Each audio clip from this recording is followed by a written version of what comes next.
ሚዲያዎች የሷን ስም ሳያነሱ ውሎ አድሮ አያውቁም። ሁሌም ቢሆን የሷ ጉዳይ በውዝግብ የተሞላ ነው። 2022 ላይ የሰራችው ድራማ ግን እንኳን ሚዲያዎችን ቤተሰቦቿን ያስቆጣ ባል ስነ ስርዓት የሌላት ሴት የምትሰራው አይነት አስጸያፊ የወሲብ ፊልም የሚመስል ድራማ ሰራች። ከፍተኛ ትችት አስተናገደች። ከሁሉም በላይ ግን የሷ ምላሽ ጉዳዩን ያባባሰ ነበር። ገና በ14 ዓመቷ በርካታ ሽልማቶችን ጠራረገች። በ17 ዓመቷ ደግሞ የቱርክ ትልቁ ሽልማት ጎልደን በተር አዋርድ ላይ በሁለት ዘርፎች አሸናፊ ሆና ራሷን በታሪክ መዝገብ ላይ አስመዘገበች። ሕይወቷን ቀለል አድርጋ ትኖራለች። በድሎት በምቾት የፈለገችውን ነገር አማርጣ ከሀገር ሀገር እየዞረች እየተዝናናች ውድ የተባሉ መኪኖችን እየነዳች ቅንጡ ቪላ ቤቶችን አማርጣ ገዝታ በምቾት ጭንቀትን አስጨንቃ ትኖራለች። ሙሉ ነኝ ብላ አትኩራራም፣ ጎዶሎ ነኝ ብላ አትጨነቅም። ሁሌም ቢሆን ጉርለትን የሚሞላ ስራዬ እንጂ ጭንቀት አይደለም ብላ ታምናለች። የመረጃ እጥረት እንደ ዋጥም የሚያቃጥላቸው የቱርክ ሚዲያዎች ስለሷና በቆሰለ ፍቅርና በእኛ ሰፈር ከምናውቀው ከሴላሱን ጋር አንድ አስደንጋጭ ማንም ያልጠበቀው ወሳኝ ማስረጃ አግኝተዋል። በድንቅ የትወና አቅሟ ሁሉም የቱርክ ተዋናዮች አብሯት ለመስራት ይጓጓሉ። በፊልሞችና በማስታወቂያዎች ከፍተኛ ክፍያ ከሚከፈላቸው የቱርክ ሴት ተዋናዮች መካከል እሷ አንዷ ነች። ሕይወቷ የምቾትና የድሎት ቢመስልም ነገር ግን በርካታ ፈተናዎች እሷን እየተፈታተኑ ይገኛሉ።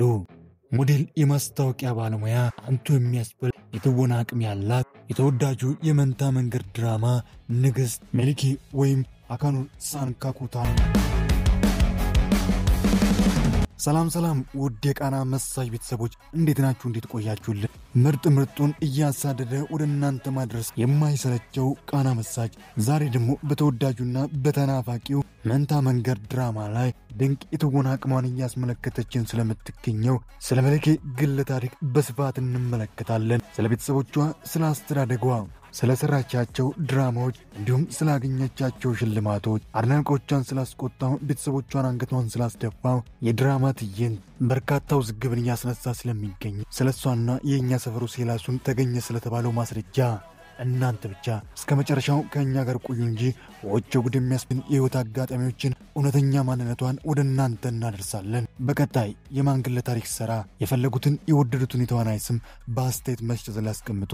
ለቻናላችን አዲስ ሆናችሁ ደግሞ ሰብስክራይብ በማድረግ የቃና መሳጅ ቤተሰብ በመሆን አዳዲስ ምርጥ ቪዲዮዎች ወደ እናንተ ጋር እንዲደርስ ማድረግ ይችላሉ። ሁላችሁም ደግሞ ቪዲዮዎቻችንን ላይክ ማድረግ በፍጹም እንዳይዘነጋ። ከወዲሁ እስከ መጨረሻ ከኔ ጋር ስለምትቆዩ ከልብ እያመሰገንኩኝ መልካም ቆይታ ብያለሁ።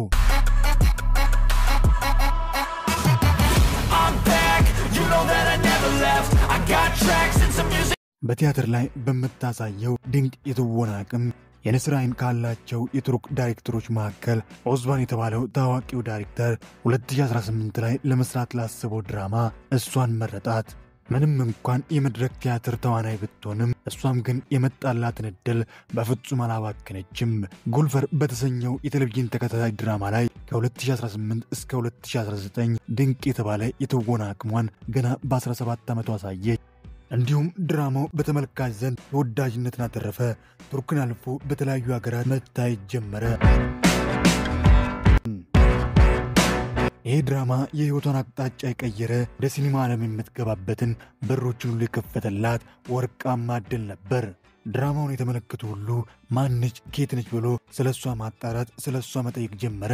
በ2019 ጎልደን ግሎባል አዋርድ የዓመቷ ምርጧ ተስፋ የተጣለባት ተዋናይ፣ የዓመቷ ምርጧ ረዳት ተዋናይ በማለት በሁለት ዘርፎች ያለምንም ተቃርኖ በጭብጨባ ሸልማት። ገና በ18 ዓመቷ በመጀመሪያ ስራዋ በታጨቻቸው ሁለት ዘርፎች ሁለቱንም ጠራርጋ በላች። ማንም ያላደረገውን ታሪክ ሰራች። ዝና፣ ገንዘብ፣ አድናቆት ወደ እሷ መጉረፍ ጀመረ። በርካታ ዳይሬክተሮችና ደራሲዎች የአብረን ስራ ጥያቄ ይዘው ደጇ ላይ ተመላለሱ። እሷም ይሆንልኛል፣ ይበጅልኛል ያለችውን ስራ እያማረጠች ሰራች። የመጀመሪያ የሲኒማ ስራዋ ጉልፈርን ከሰራች በኋላ 2019 ላይ ደግሞ አስክ አግሊተር የተሰኘ የቴሌቪዥን ተከታታይ ድራማ ላይ አዳም በመሆን ሰራች። በዚህ ስራ ላይ የመሪዋን ገጸ ባህሪ አዳን ሆና ነበር የሰራችው። ቀጠለችና በአንድ ወቅት በቃና ቲቪ ሲተላለፍ የነበረውን በዛ በበጋ ወይም በቱርክኛ ስሙ ሶኒያዝ የተሰኘ የቴሌቪዥን ተከታታይ ድራማ ላይ እንደ ያግሙር ሆና ድንቅ የትወና አቅሟን አስመለከተች። በ2022 ደግሞ በርካታዎችን ያስቆጣ ውዝግብን የፈጠረ ዱናይላ ቤኔም አርማድ የተሰኘ የቴሌቪዥን ተከታታይ ድራማ ላይ በውሳኔ ድራማ ከምናውቃት ከዜነብና እንዲሁም በኩዚኩኒ ድራማ ላይ ከምናውቀው ከጉኒ ጋር በመጣመር ሰራች። ስለተነሳው ውዝግብና ውካታ ወደ በኋላ መለስ ብለን እንመለከታለን። 2023 ዳርማ ዲማን በመልክ ድራማ ከምናውቀው ከአሊ ጋር ሆና ሰራች። ከ2024 እስከ 2025 ደግሞ ሲያ ካሊፋ ወይም በአማርኛ ስሙ መንታ መንገድ ድራማ ላይ እንደ መልክ ሆና ድንቅ የትወና አቅሟን እያስመለከተችን ትገኛለች። 2025 ኪስካን ማክ የተሰኘ ተወዳጅ የነበረ የቤተሰብ ድራማ ላይ እንደ ኢማ ሆና ሰራች። ከ10 በላይ የቴሌቪዥን ተከታታይ ድራማዎች፣ ከ15 በላይ የልጆች ቲያትር፣ 9 የመድረክ የአዋቂዎች ቲያትር፣ አጫጭር ፊልሞችን፣ ዶኩመንተሪዎችን፣ ከሁሉም በላይ በከፍተኛ ገንዘብ ተፈራርማ የሰራቻቸው የማስታወቂያ ቪዲዮ ቁጥር ስፍር የለውም። በፈረንጆቹ ሚሊኒየም መጋቢት በኢስታንቡል ይህንን ምድር ተቀላቀለች። ቤተሰቦቿም አክኖር ብሎ ስሟን ያወጡላት። አንድ እህትና አንድ ወንድም አላት። መሊኬ ከልጅነቷ ጀምሮ ለትወና ልዩ ፍቅር ነበራት። ቤተሰቦቿ ደግሞ ለምታስበው ገና በልጅነቷ ህልሜ ነው ላለችው ነገር ሁሉ ከጎኗ ነበሩ። እናቷ ከትምህርቷ ወደ አላሳቀር ወደ አንድ ቲያትር ቤት ውስጥ ወስዳት አስመዘግብቻት። እሷ ግን እንደ እናቷ ፍላጎት ሳይሆን የትምህርት ጊዜዋን እየጎዳች ሙሉ ትኩረቷን የሰጠችው ለትወናዋ ነበር። በዚህም ደግሞ የትምህርቷ ውጤት ሲያሽቆለቆል ከእናቷ ጋር ከባድ ጸብ ውስጥ ገብታ ትምህርቷን እስከ ማቋረጥ ደርሳ ነበር። ነገር ግን አባቷ በመሃል ገብቶ እናቷን አሳምኗት እሷም ትምህርቷን ጥንቅቅ አድርጋ እየተማረች የትወና ትምህርቷን እንድትማር አሳመናት። ከአንድ ዓመት በኋላ ትምህርቷን ጨርሳ በርካታ የልጆች ቲያትር ላይ ከፊት ቆማ ትወና መክሊቷ እንደሆነ ገና በአፍላ ዕድሜዋ አስመሰከረች። ከ8 ዓመቷ ጀምሮ በርካታ ቲያትሮችን ሰርታ ገና በአፍላ ዕድሜዋ በርከት ያሉ የቲያትር ሽልማቶችን ጠራርጋ በልታለች። የመጀመሪያና ሁለተኛ ደረጃ ትምህርቷን እንዳጠናቀቀች በአንካራ ዩኒቨርሲቲ በትወናና ስነ ጽሑፍ ተምራ ተመረቀች። ግቢ ውስጥ በነበረችበት ጊዜ ቲያትሮች ያለሷ አይሰሩም እንደ እስኪባል ድረስ በርካታ ቲያትሮችን በብቃት ተመልካችን ከመቀመጫው አስነስታ በምርጥ አቅሟ ሰርታለች። ቲያትሮች ላይ ባሳየችው ድንቅ የትወና አቅም ነበር ጉልፈር የተሰኘውን የቴሌቪዥን ተከታታይ ድራማ ላይ በረዳት ተዋናይነት እንድትሰራ የተመረጠችው። አሁን ላይ ቱርክ ውስጥ ከሚገኙ በፊልምና በማስታወቂያ ስራ ከፍተኛ ተከፋይ ከሚባሉ የሴት ተዋናዮች መካከል እሷ አንዷ ነች።